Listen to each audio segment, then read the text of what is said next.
Hi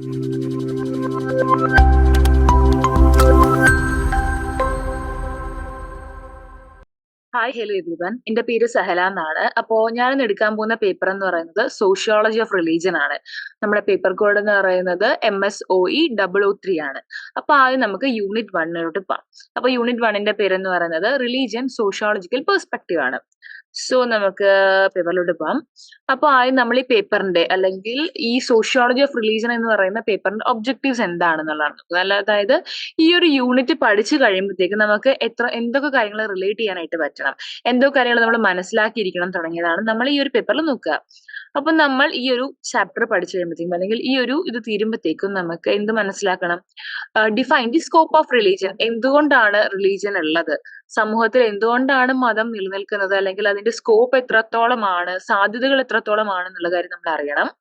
അതുപോലെ നമുക്ക് ടോട്ടം എന്താണ്, സ്റ്റഡി ഓഫ് ടോട്ടംസ്. ടോട്ടംസ് എന്ന് പറയുന്നത് പ്രിമിറ്റീവ് ആയിട്ടുള്ള ഹ്യൂമൻ ബീയിങ്സ്, അതായത് പണ്ട് കാലത്തെ മനുഷ്യര് പല സിമ്പിൾസിന്റെയും ജീവികളുടെയും ആനിമൽസിന്റെ ഒക്കെ ബേസിസിലാണ് മതത്തിനെ ഉണ്ടാക്കിയിരുന്നത്. അല്ലെങ്കിൽ ഒരു ഗോത്രത്തിന്റെ എന്ന് പറയുന്നത് ഒരു എംബ്ലം ആയിരിക്കും, അല്ലെങ്കിൽ ഒരു രൂപമൊക്കെ ആയിരിക്കും. അത് അവരുടെ ക്ലാനിന്റെ ഭാഗമായിട്ട് അല്ലെങ്കിൽ ആ ഒരു ഗോത്രത്തിന്റെ സിമ്പൽ ആയിട്ട് അവർ പ്രാർത്ഥിച്ചൊക്കെ പോന്നിരുന്നു.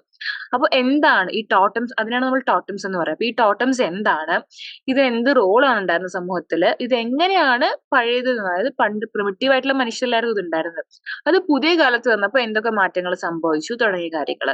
പിന്നെ describe the economy and it's relation with religion. Economy, സാമ്പത്തികമായിട്ടുള്ള കാര്യങ്ങൾ എങ്ങനെയാണ് നമുക്ക് മതമായിട്ട് കണക്ട് ചെയ്യാൻ പറ്റുന്നത്. അപ്പോൾ അത് നമ്മൾ പഠിക്കുമ്പോൾ നമ്മൾ വെബറിന്റെയും അദ്ദേഹത്തിന്റെ വർക്കുകളും ഒക്കെ വെച്ചിട്ടാണ് നമ്മൾ സാമ്പത്തികം എങ്ങനെയാണ് റിലീജിയൻ എഫക്ട് ചെയ്യുന്നത്, അല്ലെങ്കിൽ സമ്പത്ത് കുമിഞ്ഞു കൂടുമ്പോൾ എങ്ങനെ അത് റിലീജിയനിൽ നമ്മൾ എങ്ങനെ അത് എടുക്കും, അല്ലെങ്കിൽ റിലീജിയൻ എങ്ങനെ ഒരു സമൂഹത്തിന്റെ സമ്പത്ത് ഉണ്ടാക്കുന്നതിലായിട്ട് സഹായിക്കുന്നു മുതലായിട്ടുള്ള കാര്യങ്ങളിലോട്ട് പോകും. അടുത്തത് റേസ് ഓഫ് ക്യാപിറ്റലിസം. ക്യാപിറ്റലിസം എങ്ങനെയാണ് ഉണ്ടാക്കുന്നതിന് വേണ്ടിയിട്ട് മതം ഹെൽപ്പ് ചെയ്യുന്നത്, അല്ലെങ്കിൽ ക്യാപിറ്റലിസം വരാനായിട്ട് മതം എങ്ങനെയൊക്കെ അതിനെ സപ്പോർട്ട് ചെയ്തു, എങ്ങനെ ഇൻഫ്ലുവൻസ് ചെയ്തു മുതലായിട്ടുള്ള കാര്യങ്ങളാണ് നമ്മൾ ഈ റൈസ് ഓഫ് ക്യാപിറ്റലിസം എന്നുള്ളതിൽ നോക്കുന്നത്. ഓക്കെ, അപ്പോ നമ്മൾ നമ്മുടെ ചാപ്റ്ററിലോട്ട് പോകണം. അപ്പൊ ആദ്യം ഇൻട്രൊഡക്ഷൻ. ഈ ഒരു മോഡ്യൂളിൽ ഫസ്റ്റ് ഓഫ് ഓൾ നമ്മൾ ഈ ഒരു യൂണിറ്റിൽ അല്ലെങ്കിൽ നമ്മൾ ഫസ്റ്റ് ഓഫ് ഓൾ നോക്കുന്നത് വളരെ ബേസിക് ആയിട്ട് എങ്ങനെയാണ് മതം വന്നത് മുതലായിട്ടുള്ള കാര്യങ്ങളാണ്. അപ്പോ ആദ്യം നമുക്ക് man's quest for understanding nature and it's forces with effect on it his pursuit both in positive and negative dimensions has been A part of his ways of feeling, thinking and acting four centuries. അതായത് മനുഷ്യന്റെ ത്വരയാണ് തന്റെ ചുറ്റും നടക്കുന്ന കാര്യങ്ങൾ എന്തൊക്കെയാണ് എന്ന് മനസ്സിലാക്കാനുള്ളതും, അതുപോലെ തന്നെ അവന്റെ ചുറ്റും, അതായത് ഒരു ഇടിമിന്നൽ വന്നു, ഒരു ഫോഴ്സ് ഒക്കെ വരുന്ന സമയത്ത് അത് എങ്ങനെ വന്നു, അങ്ങനത്തെ കാര്യങ്ങളൊക്കെ, അത് പോസിറ്റീവായിട്ടും നെഗറ്റീവായിട്ടുള്ള ഡയമെൻഷൻസിൽ വരുന്ന കാര്യങ്ങളൊക്കെ മനസ്സിലാക്കാനുള്ള മനുഷ്യന്റെ ത്വരയാണ് ഈ ഒരു മതം എന്നുള്ളതിലോട്ട് വരുന്നത്, അല്ലെങ്കിൽ ഒരു റിലീജിയൻ ഉൾത്തിരിഞ്ഞു വരുന്നതിലോട്ട് വഴിമാറുന്നത് എന്നാണ് പറയുന്നത്. അതായത് ഇങ്ങനെ തന്റെ ചുറ്റുമുള്ള പ്രകൃതി എങ്ങനെ വന്നു, നേച്ചർ എങ്ങനെ വന്നു, ഈ കാര്യങ്ങളൊക്കെ ഇതായി. അതുപോലെ തന്നെ ഇവിടെയുള്ള വേറിയസ് ആയിട്ടുള്ള ഫോഴ്സസുകൾ, ഇടിമിന്നൽ വരുന്നു, മഴ പെയ്യുന്നു, ഇതൊക്കെ എങ്ങനെ വന്നു എന്നുള്ളതിന്റെ ആ ഒരു അന്വേഷണത്തിന്റെ ഫലമായിട്ടാണ് മതം എന്ന് പറയുന്ന സമൂഹത്തിൽ ഉൾത്തിരിഞ്ഞു വരുന്നത് എന്നുള്ളതാണ് ഇവിടെ പറയുന്നത്. അപ്പൊ നമുക്ക് സോഷ്യോളജിക്കലി, അതായത് നമുക്ക് എങ്ങനെ മതത്തിനെ മനസ്സിലാക്കാൻ പറ്റും, അതിന് രണ്ട് വഴിയാണുള്ളത്. അപ്പോ ആദ്യത്തെ പറയുന്നത് റൈറ്റിംഗ്സും എക്സ്പ്ലനേഷനും, അതായത് ആളുകൾ റിലീജിയനെ കുറിച്ച് എഴുതിയ ടെക്സ്റ്റുകള്, അതുപോലെ തന്നെ പെർട്ടിക്കുലർ ആയിട്ടുള്ള ഡാറ്റകളൊക്കെ ഉണ്ടാവും, റിലീജിയൻ ഇന്നതാണ് എന്നൊക്കെ പറയുന്ന ആ ഡാറ്റകളും ആ വർക്കുകളും, അല്ലെങ്കിൽ റിലീജിയനെ കുറിച്ചിട്ടുള്ള എക്സ്പ്ലനേഷൻസ് ആയിട്ടുള്ള ബുക്കുകളിൽ കൂടെയൊക്കെ നമുക്ക് മനസ്സിലാക്കാൻ പറ്റും റിലീജിയൻ എന്താണ്, അല്ലെങ്കിൽ മതം എങ്ങനെയാണ് സമൂഹത്തിനെ സ്വാധീനിക്കുന്നത്, അല്ലെങ്കിൽ എങ്ങനെ വന്നു മുതലായിട്ടുള്ള കാര്യങ്ങൾ നമുക്ക് സോഷ്യോളജിക്കലി മനസ്സിലാക്കുന്നത് റിലീജിയസ് ടെക്സ്റ്റ് ബുക്സിൽ കൂടെയും അങ്ങനത്തെ കാര്യങ്ങളിൽ കൂടെയും മനസ്സിലാക്കും. രണ്ടാമത്തെ എന്ന് പറയുമ്പോൾ developing a perspective of understanding the central interest of sociological enquiries. അപ്പൊ സോഷ്യോളജിക്കലി നമ്മൾ എൻക്വയറി ചെയ്യണം എന്നാ പറയുന്നത്. അതായത് മതം എന്ന് പറയുന്നത് എന്താണ്, അതിന്റെ സെൻട്രൽ ഐഡിയ എന്താണ്, അതിനെ മുഖ്യമായിട്ടും മതം എന്നതുകൊണ്ട് എന്താണ് ഉദ്ദേശിക്കുന്നത് മുതലായിട്ടുള്ള കാര്യങ്ങളൊക്കെ നമുക്ക് മനസ്സിലാക്കാനുള്ള അതായത് സോഷ്യോളജിക്കലി മനസ്സിലാക്കാനുള്ള നമ്മളൊരു പേഴ്സ്പെക്റ്റീവ് നമ്മൾ ഡെവലപ്പ് ചെയ്ത് വരണം എന്നാണ് പറയുന്നത്. മനസ്സിലാക്കാനായിട്ട് നമ്മുടെ ഉള്ളിൽ അത് കണ്ടെത്താനുള്ള ഒരു ഇതുണ്ടാവണം എന്നുള്ളതാണ് പറയുന്നത് ഇൻട്രൊഡക്ഷനിൽ. ഓക്കെ, അപ്പൊ നമ്മളെ next slide scope of religion എന്താണെന്നുള്ളതാണ് ഇതിലോട്ട് നോക്കുന്നത്. അപ്പോൾ റിലീജിയന്റെ സാധ്യതകൾ, നമ്മുടെ സമൂഹത്തിൽ റിലീജിയന്റെ സാധ്യത അല്ലെങ്കിൽ മതത്തിന്റെ സാധ്യതകൾ എത്രത്തോളം ഉണ്ട് എന്നുള്ളതാണ് നമ്മൾ സ്കോപ്പ് ഓഫ് റിലീജിയൻ എന്നതിൽ കൂടെ മനസ്സിലാക്കാൻ അപ്പോൾ പണ്ട് മുതലുള്ള നമ്മൾ എടുത്ത് നോക്കുകയാണെങ്കിൽ സ്കോപ്പിൽ എടുത്ത് മനസ്സിലാക്കുകയാണെങ്കിൽ അപ്പോൾ ഇന്ത്യൻ ആയിട്ടുള്ള തിങ്കേഴ്സും അതായത് ഗ്രീക്ക് ആയിട്ടുള്ള തിങ്കേഴ്സ് ഒക്കെ അതായത് ഇങ്ങനെ ഈ ഫിലോസഫേഴ്സും സോഷ്യോളജിസ്റ്റുകളൊക്കെ ഉണ്ടാവുമല്ലോ ഇവരൊക്കെ എങ്ങനെയാണ് റിലീജിയനെ കണക്ട് ചെയ്തിട്ടുള്ളതെന്ന് വെച്ച് കഴിഞ്ഞ് കഴിഞ്ഞാൽ ഇവിടെ നമ്മുടെ സമൂഹത്തിലുള്ള അല്ലെങ്കിൽ നമ്മുടെ ചുറ്റുപാടുമുള്ള പരിസരത്തുള്ള നേച്ചർ പ്രകൃതിയും പ്രകൃതിയിലുള്ള എലമെന്റൽ ആയിട്ടുള്ള ഫോഴ്സസും പ്രകൃതിയിൽ ഉണ്ടാവുന്ന ശക്തികളും അതായത് മഴ പെയ്യുന്നു ഇടിമിന്നൽ ഉണ്ടാവുന്നു അങ്ങനത്തെ ചുഴലിക്കാറ്റ് വരുന്നു ഇങ്ങനത്തെ ശക്തികളൊക്കെ ആയിട്ട് കണക്ട് ചെയ്ത് പ്രകൃതിയും ഇവിടെ ഉണ്ടാകുന്ന പ്രകൃതിക്ഷോഭങ്ങളും അങ്ങനത്തെ കാര്യങ്ങളായിട്ട് റിലേറ്റ് ചെയ്തിട്ടാണ് നമ്മൾ ഇന്ത്യൻ തിങ്കേഴ്സും ഗ്രീക്കിലത്തെ ചിന്തകരൊക്കെ റിലീജിയൻ എന്താണെന്നുള്ളതിനെ കുറിച്ചിട്ടുള്ള മനസ്സിലാക്കിയിട്ടുള്ളത് അല്ലെങ്കിൽ അവ മനുഷ്യനുമായിട്ട് കണക്ട് ചെയ്തിട്ടാണ് ഇവര് മതം എന്നുള്ളതിനൊരു ഡിവൈൻ നേച്ചർ അല്ലെങ്കിൽ ഒരു സാക്രഡ് തിങ് എന്നൊക്കെ പറയാം നമുക്കതിന് ഒരു ഡിവിനിറ്റി കൊടുക്കുന്നത് ഈ ഒരു പ്രകൃതിയായിട്ട് കൂട്ടിയിണക്കിക്കൊണ്ടാണ്. അപ്പോൾ അടുത്തത് നമുക്ക് നോക്കുകയാണെങ്കിൽ അതുപോലെ തന്നെ group of people began to identify themself with sun moon and fire. അതുപോലെ തന്നെ കുറച്ച് ആൾക്കാര് അവരെ തന്നെ സൂര്യനെ ആയിട്ട് അവർ ആരാധിച്ചു തുടങ്ങുന്നു. രാത്രി കാണുന്ന ചന്ദ്രനെ ആരാധിക്കുന്നു, ഫയറിനെ ആരാധിക്കുന്നു, തീനെ ആരാധിക്കുന്നു. അങ്ങനെ അങ്ങനെ ഈ നമുക്ക് അത്ഭുതങ്ങളായി തോന്നുന്നതിനെയൊക്കെ മനുഷ്യൻ എങ്ങനെ ആരാധിച്ചു വരികയാണ്. അപ്പൊ അങ്ങനെ പണ്ട് കാലത്തൊക്കെ ട്രൈബൽ ഗ്രൂപ്പുകൾ അതായത് കാട്ടില് ജീവിക്കുന്ന ഈ ട്രൈബൽ ഗ്രൂപ്പുകൾ ഗോത്രങ്ങളൊക്കെ ഇവർ ഓരോ ആനിമൽസിനെയൊക്കെ ഓരോ മൃഗങ്ങളെ ഇതൊക്കെ ഇവരുടെ സിമ്പിൾ ആക്കി എടുക്കുകയും ഇവരെയൊക്കെ ആരാധിച്ചു തുടങ്ങുകയും ചെയ്തു. ഇപ്പൊ പശു ആവട്ടെ ഈഗിളിനെ ആരാധിക്കുന്ന അതായത് പരുന്തിനെ ആരാധിക്കുന്ന വിഭാഗങ്ങളുണ്ട്, കങ്കാരുവിനെ. പണ്ടത്തെ ഗോത്രങ്ങള് ഓരോ ജീവികളെയും ഇതുപോലെ സൂര്യചന്ദ്രനെ തീനെയൊക്കെ ഇങ്ങനെ ആരാധിച്ച് അതായത് നമുക്ക് അത്ഭുതങ്ങളായിട്ട് മനുഷ്യനെ ഭയങ്കര അത്ഭുതങ്ങളായിട്ട് തോന്നുന്നവയൊക്കെ ആരാധിച്ചു തുടങ്ങുകയാണ് മനുഷ്യൻ. അതുപോലെ totem the totem represented the clan and embedded spirit. അപ്പോൾ ഇങ്ങനെ ഒരു സിമ്പലിനെ വെച്ച് നമ്മൾ പ്രാർത്ഥിക്കുക അല്ലെങ്കിൽ അതിന് ഒരു മതത്തിന്റെ ചിഹ്നം മതചിഹ്നമായിട്ട് കാണുക അങ്ങനത്തെ അതിനാണ് നമ്മൾ ടോട്ടം എന്ന് പറയുന്നത്. ഒരു ടോട്ടം എന്ന് പറയുന്നത് ഇങ്ങനത്തെ സിമ്പലിനെയൊക്കെ നമ്മൾ അതായത് ഗോത്രത്തിന് ഒരു സിമ്പൽ ഉണ്ടാവും, അതായത് ഒരു ജീവിയായിരിക്കും ആ ഒരു ഗോത്രത്തിന്റെ സിമ്പിൾ ആയിട്ട് കണക്കാക്കുന്നതും ആരാധിക്കുന്നതൊക്കെ. ഇതിനാണ് നമ്മൾ ടോട്ടം എന്ന് പറയുക. അപ്പൊ ഇവർ ഈ ടോട്ടത്തിനെ ഭയങ്കരമായിട്ട് പരിപാവനമായിട്ടുള്ളതായിട്ടൊക്കെയാണ് കാണുക. അതുപോലെ തന്നെ വാട്ടർ, എയർ, എർത്ത്, ഫയർ ഇതൊക്കെ തന്നെ ഈ ഒരു രീതിയിലാണ് കാണുന്നത്. അതുപോലെ തന്നെ മലകള്, പുഴകള്, മൗണ്ടെയിൻസ്, ഹിൽസ് ഇതിനൊക്കെ ആരാധിച്ചു തുടങ്ങുന്നുണ്ട് ടോട്ടത്തിന്റെ ഭാഗമായിട്ട് മനുഷ്യൻ. അപ്പൊ the formal school took the form of പിന്നെ അന്നത്തെ കാലത്ത് ഉണ്ടായിരുന്ന സ്കൂളുകൾ എന്ന് പറയാൻ അല്ലെങ്കിൽ ആൾക്കാർക്ക് വിദ്യ ലഭിക്കുന്ന സ്ഥലങ്ങള് വിദ്യാഭ്യാസം ലഭിക്കുന്ന സ്ഥലങ്ങൾ എന്ന് പറയുന്നത് എന്താണ്? ഫോർമൽ സ്കൂളിംഗ് അന്നത്തെ ഈ മിഷൻ സ്കൂൾസ് ആണ്. അതായത് മിഷൻ സ്കൂൾസ് എന്ന് പറയുന്നത് ക്രിസ്തീയ മതം പുറപ്പെടുവിക്കുന്ന ഇതാണ്. അതായത് മതചിന്തകളൊക്കെ കൊടുക്കുന്ന സ്ഥലങ്ങളാണ് ഈ മിഷൻ സ്കൂൾസ്. അതുപോലെ തന്നെ മദ്രസാസ് ഇസ്ലാമിന്റെ കാര്യങ്ങളൊക്കെ മനസ്സിലാക്കുന്ന ഇത് കൊടുക്കുന്ന സ്ഥലമാണ് മദ്രസകൾ. അതുപോലെ ആശ്രംസ്, സെമിനാരികൾ ഇതൊക്കെയായിരുന്നു അന്നത്തെ ഫോർമൽ സ്കൂൾ എന്ന് പറയുന്നത്. അതായത് കുട്ടികൾക്ക് അല്ലെങ്കിൽ വരുന്ന തലമുറയ്ക്ക് വിദ്യാഭ്യാസം കൊടുക്കുന്നത് ഇങ്ങനത്തെ സ്കൂളുകളായിരുന്നു. അപ്പൊ മതത്തിന്റെ ബേസിലാണ് നമ്മൾ എല്ലാ കാര്യങ്ങളും മനസ്സിലാക്കുന്നത്. അപ്പൊ the intellectuals dealing with various forms of knowledge and its application came in such centres. അപ്പൊ ഇത്തരത്തിലുള്ള അതായത് അന്നത്തെ വിവരമുള്ള ആൾക്കാരെന്നൊക്കെ പറയുന്നതാണ്. അതായത് വേദങ്ങളൊക്കെ അഭ്യസിച്ച ആൾക്കാർ, ആശ്രമത്തിൽ നിന്ന് വേദങ്ങളൊക്കെ അഭ്യസിച്ചിരുന്ന ആൾക്കാരായിരിക്കും പണ്ഡിതന്മാരാണ്. അതുപോലെ തന്നെ മദ്രസകളിൽ നിന്ന് പഠിച്ചു വരുന്നവർ, മിഷന്റെ സ്കൂളുകളിൽ നിന്ന്, അതായത് ക്രിസ്തീയ മത ഇതിന്ന് പുറത്തുവിടുന്നതാണ് മിഷൻ സ്കൂളുകൾ. അപ്പം ഇവിടെ നിന്നൊക്കെ വരുന്ന ആൾക്കാരായിരുന്നു അന്നത്തെ ഇന്റലക്ച്വൽസ് എന്ന് പറയുന്നത് സമൂഹത്തിലത്തെ. അതുപോലെ തന്നെ participation collective activities generated A sense of group solidarity എന്ന് പറയുമ്പോൾ ഈ മതത്തിൽ വരുന്ന സമയത്ത് എല്ലാവരും കൂട്ടമായിട്ടാണല്ലേ ഇപ്പൊ പ്രാർത്ഥിക്കാൻ പോവുകയാണെങ്കിലും പള്ളിയിൽ പോവുകയാണെങ്കിലും എല്ലാവരും കൂട്ടമായിട്ട് അവിടെ പോകുന്നൊരു തുടങ്ങി. അതുപോലെ തന്നെ കൂട്ടമായിട്ട് ഉത്സവങ്ങളൊക്കെ വന്നു തുടങ്ങി. അപ്പൊ അവിടെ ഒരു ഗ്രൂപ്പ് സോളിഡാരിറ്റി എന്നുള്ളൊരു ഫോം വരികയാണ്. അതായത് ഒരാൾ മറ്റൊരാളെ സഹായിക്കുകയാണ്. അപ്പോ ആ മനുഷ്യൻ തമ്മിൽ ഒരു കണക്ടിവിറ്റി വരികയാണ്. മനുഷ്യൻ എന്ന് പറയുന്നത് തന്നെ എന്താണ്? ഒരു സോഷ്യൽ ആനിമൽ ആണ് മനുഷ്യൻ. എന്നും കൂട്ടത്തോടെ ജീവിക്കാൻ ആഗ്രഹിക്കുന്നത്. അപ്പൊ സോഷ്യൽ സോളിഡാരിറ്റി, അങ്ങോട്ടും ഇങ്ങോട്ടും ഹെൽപ്പിംഗ് മെന്റാലിറ്റി വരികയാണ്. ഒരു കൂട്ടമായി കഴിയാണ്. അതൊക്കെയാണ് റിലീജിയന്റെ സ്കോപ്പ് എന്ന് പറയുന്നതിൽ നമ്മൾ നോക്കുന്നത്. ഇപ്പൊ നമുക്കിനി അടുത്ത ഇതിലോട്ട് പോകാം. അടുത്ത പാർട്ട് എന്ന് പറയുന്നത് പ്രോസസ് ഓഫ് നോളേജ് ആണ്. അതായത് നോളേജ് അല്ലെങ്കിൽ അറിവിന്റെ പ്രോസസ് ചെയ്ത് വന്ന കാര്യങ്ങളാണ് നമ്മൾ ഇവിടെ പറയുന്നത്. അപ്പോൾ ഹ്യൂമാനിറ്റീസും ഫിലോസഫി പോലുള്ള ഏരിയകളിൽ സോഷ്യൽ സയൻസിന്റെ ഈ ഒരു ഏരിയകളിലൊക്കെ റിനൈസൻസിന് ശേഷം, റിനൈസൻസ് എപ്പോഴാണ് വരുന്നത്? ഫ്രഞ്ച് റെവല്യൂഷന്റെ ടൈമിലാണ്. അതായത് റിനൈസൻസിന്റെ ബേസ് ആയിട്ടാണ് ഫ്രഞ്ച് റെവല്യൂഷൻ വരുന്നത്. ആൾക്കാര് കലകളിലോട്ടൊക്കെ കൂടുതൽ തിരിയാണ് ആ സമയത്തോട്ട്. അപ്പൊ ഈ റിനൈസൻസ് കാലഘട്ടത്തിന് ശേഷം ഈ ആൾക്കാരുടെ പെയിന്റിങ്ങുകളിലും അല്ലെങ്കിൽ പടം വരക്കുന്ന കാര്യങ്ങൾ പണ്ടൊക്കെ നമുക്ക് അന്നത്തെ ആദിമ മനുഷ്യരിലൊക്കെ വരയ്ക്കുമ്പോ എന്താ ഉണ്ടാവുക, പ്രകൃതി അല്ലെങ്കിൽ ദേവി ദേവൻ ഈ വക കാര്യങ്ങളായിരുന്നു ഉണ്ടായിരുന്നത്. ദൈവത്തിനെ സൂചിച്ചുകൊണ്ടുള്ള പടങ്ങളും അങ്ങനത്തെ കാര്യങ്ങളായിരുന്നു ഉണ്ടായിരുന്നത്. പക്ഷെ ഈ ഒരു റിനൈസൻസ് പീരീഡിന് ശേഷം വന്നത് എങ്ങനത്തെ പെയിന്റിങ്സുകളും ഹ്യൂമൻ ഫിഗേഴ്സും ഒക്കെ ആണെന്ന് വെച്ച് കഴിഞ്ഞാൽ വളരെ നോർമൽ ആയിട്ടുള്ള മനുഷ്യനെ തന്നെ വരച്ചു തുടങ്ങുകയാണ് ആൾക്കാര്. അപ്പൊ അതുപോലെ തന്നെ വളരെ നാച്ചുറൽ ആയിട്ടുള്ള ഫോമിലുള്ള മനുഷ്യനെ വരച്ചു തുടങ്ങുക. അതായത് ജോലിക്ക് പോകുന്ന മനുഷ്യന്മാര്, വീട്ടില് ജോലി ചെയ്യുന്ന സ്ത്രീകള്, കുട്ടികള്, അതായത് ഇങ്ങനത്തെ വളരെ നാച്ചുറൽ ആയിട്ടുള്ള മനുഷ്യരൂപങ്ങളായിട്ട് വരച്ചു തുടങ്ങുകയാണ്. അതായത് ആർട്ടിലും ലിറ്ററേച്ചറിലൊക്കെ നോർമലൈസ് ചെയ്തിട്ടുള്ള കോമൺ മാനിന്റെ രൂപം വരികയാണ്. അപ്പോ കോമൺ മാൻ വരികയാണ്. ഇതിന്റെ എല്ലാത്തിനെയും സബ്ജക്റ്റ് ആയിട്ട് സാധാരണ മനുഷ്യന്മാരായി അതായത് ദൈവിക ഇതുള്ളതെല്ലാം മാറി സാധാരണ മനുഷ്യന്മാരെല്ലാ ഇതിലും വന്നുകൊണ്ടിരിക്കുകയാണ്. അതുപോലെ തന്നെ republican form of government in the formal and effective sense coming to be. അതിനു മുമ്പൊക്കെ രാജഭരണത്തിലാവുമ്പം രാജാവിനായിരിക്കും എല്ലാത്തിന്റെയും ഇതുണ്ടാവുക. അടുത്തതെന്ന് പറയുന്നത് രാജാവ് തന്നെയാണ് മതത്തിന്റെ കാര്യങ്ങളെല്ലാം ഡീൽ ചെയ്യുന്നുണ്ടാവുക. അപ്പൊ അങ്ങനെയുള്ള മാതിരി ഒരു റിപ്പബ്ലിക്കൻ ഫോം ഓഫ് ഗവൺമെന്റ് വരികയാണ്. ഫോം ഓഫ് ഗവൺമെന്റ് ആയിട്ട് അതങ്ങ് എസ്റ്റാബ്ലിഷ് ചെയ്യാണ്.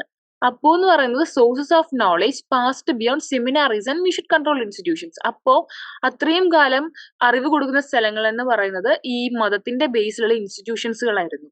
അതായത് സെമിനാറികളായിരുന്നു അല്ലെങ്കിൽ മദ്രസകളായിരുന്നു. അതായത് മതത്തിന്റെ ബേസിലുള്ള ഇതിൽ നിന്നാണ് അറിവ് അല്ലെങ്കിൽ വിദ്യാഭ്യാസം കൊടുത്തുകൊണ്ടിരുന്നത്. അതിൽ നിന്ന് മാറിയിട്ട് അതിന്റെ ബിയോണ്ട് ആയിട്ടുള്ള അതിനപ്പുറമുള്ള മതത്തിന് പുറത്തു വന്നിട്ടുള്ള തരത്തിലുള്ള വിദ്യാഭ്യാസം അഭ്യസിക്കുന്ന സ്കൂളുകൾ പോലത്തെ കാര്യങ്ങൾ അല്ലെങ്കിൽ എഡ്യൂക്കേഷണൽ ഇൻസ്റ്റിറ്റ്യൂഷൻസ് ഒക്കെ വന്നു തുടങ്ങി എന്നുള്ളതാണ്. അത് കഴിഞ്ഞ് 20th സെഞ്ചുറിയിലോട്ട് എടുക്കുമ്പോൾ 20ാം നൂറ്റാണ്ടിലെ സോഷ്യോളജിസ്റ്റുകൾ മെയിൻ ആയിട്ട് നമുക്ക് പറയേണ്ടതാണ് ഇവിടെ എമൈൽ ദർക്കീമിന്റെ കാര്യമാണ്. ദർക്കീമാണ് ഒരു സയന്റിഫിക് ആയിട്ടുള്ള അപ്രോച്ച്, ശാസ്ത്രീയമായിട്ടുള്ള രീതിയിൽ നമ്മൾ മതത്തിനെ കാണണം അല്ലെങ്കിൽ സോഷ്യോളജിക്ക് തന്നെ ശാസ്ത്രീയമായിട്ടുള്ള രീതിയിൽ നമ്മൾ കണക്കാക്കണമെന്ന് പറയുന്നത് ആരാണ്? എമൈൽ ദർക്കീമാണ്. അപ്പൊ ഒരു സയന്റിഫിക് അപ്രോച്ചിൽ കൂടെ നമ്മൾ നേച്ചർ ഓഫ് റിലീജിയൻ മനസ്സിലാക്കണമെന്നാണ് ഇവിടെ എമൈൽ ദർക്കീമിനെ പോലുള്ള സോഷ്യോളജിസ്റ്റുകൾ പറഞ്ഞു വരുന്നത്. പിന്നെ നോക്കുകയാണെങ്കിൽ മതം എന്ന് പറയുന്നത് അല്ലെങ്കിൽ റിലീജിയൻ എന്ന് പറയുന്നത് എല്ലാ സമൂഹത്തിലും കാണുന്ന എല്ലാ സൊസൈറ്റികളിലും കാണുന്ന ഒന്നാണ് മതം. അത് യൂണിവേഴ്സൽ ആയിട്ടുള്ള ഒരു കാര്യമാണ്. അപ്പോ ഇപ്പൊ പ്രിമിറ്റീവ് സൊസൈറ്റി എടുക്കുകയാണെങ്കിൽ ആദിമകാലത്തെ പഴയ സമൂഹം എടുത്ത് നോക്കുകയാണെങ്കിൽ അവിടെ ഉള്ളത് വളരെ എലിമെന്ററി ഫോം ആയിട്ടുള്ളത്, അതായത് ഏറ്റവും ബേസിക് ആയിട്ടുള്ള മതത്തിന്റെ ഫോമാണ് അവിടെ ഉള്ളത്. പക്ഷെ നമ്മുടെ ഇന്നത്തെ കണ്ടംപററി സൊസൈറ്റിയിൽ എടുക്കും അല്ലെങ്കിൽ മോഡേൺ സൊസൈറ്റിയിലോട്ട് വരികയാണെങ്കിൽ കുറച്ചും കൂടെ കോംപ്ലെക്സ് ആണ്. അതായത് കുറച്ചും കൂടെ കോംപ്ലക്സിറ്റീസ് മിക്സ്ഡ് അപ്പ് ആയിട്ടുള്ളതാണ് നമ്മുടെ കണ്ടംപററി സൊസൈറ്റിയിലുള്ള മതം അല്ലെങ്കിൽ റിലീജിയൻ എന്ന് പറയുന്നത്. അപ്പൊ പണ്ടത്തെ സൊസൈറ്റി അതായത് പ്രിമിറ്റീവ് സൊസൈറ്റിയിലെ റിലീജിയൻ എന്ന് പറയുമ്പോൾ കുറച്ചും കൂടെ എലിമെന്ററി ഫോം ഓഫ് ഇൻസ്റ്റിറ്റ്യൂഷൻ ആണ്. ഇൻഫ്ലുവൻസസ് ഒന്നും അധികം ഉണ്ടാവില്ല. ഇന്നത്തെ മതം എങ്ങനെയാണ്? അതിൽ പൊളിറ്റിക്സിന് ഇൻഫ്ലുവൻസ് ഉണ്ട്. ബാക്കി പല കാര്യത്തിന്റെയും ഇൻഫ്ലുവൻസ് നിറഞ്ഞൊരു കാര്യമാണ് ഇന്നത്തെ നമ്മുടെ കണ്ടംപററി സൊസൈറ്റിയിലുള്ള അല്ലെങ്കിൽ ഇന്നത്തെ ഒരു ഇപ്പോഴത്തെ കാലത്തുള്ള മതം എന്ന് പറയുന്നത് കുറെ കാര്യങ്ങളുടെയും കൂടി ഇൻഫ്ലുവൻസ് അല്ലെങ്കിൽ സ്വാധീനത്തിൽ നിൽക്കുന്ന ഒരു ഘടകമാണ്. പക്ഷേ പണ്ടെന്ന് പറയുന്നത് സ്വാധീനങ്ങൾ വളരെ കുറവുള്ളതായിരുന്നു പണ്ടത്തെ പ്രിമിറ്റീവില്. അപ്പൊ അത് വളരെ എലിമെന്ററി ഫോം ഓഫ് റിലീജിയൻ ആണ് നമുക്ക് പണ്ടത്തെ അല്ലെങ്കിൽ പ്രിമിറ്റീവ് സൊസൈറ്റിയിൽ കാണാൻ പറ്റുന്നതാണ് ഇവിടെ പറയുന്നത്. അപ്പൊ നമുക്കിനി അടുത്ത ടോപ്പിക്കിലോട്ട് പോകാം. സ്റ്റഡി ഓഫ് ടോട്ടംസ് ആണ് നമ്മുടെ നെക്സ്റ്റ് വരുന്ന ടോപ്പിക്. അപ്പോ ഇവിടെ നമുക്ക് പറയുന്നത് ദർക്കീമിന്റെ കാര്യങ്ങൾ വെച്ചിട്ടാണ് നമ്മൾ പറയുന്നത്. അപ്പോ ദർക്കീം gives us a picture of purest form of religion in his work elementary form of religious life. അപ്പൊ ദർക്കീമിന്റെ ബുക്കാണ്, നമുക്ക് എല്ലാവർക്കും അറിയാം, elementary form of religious life. 1912 1912 എഴുതിയ ബുക്കാണിത്, elementary forms of religious life.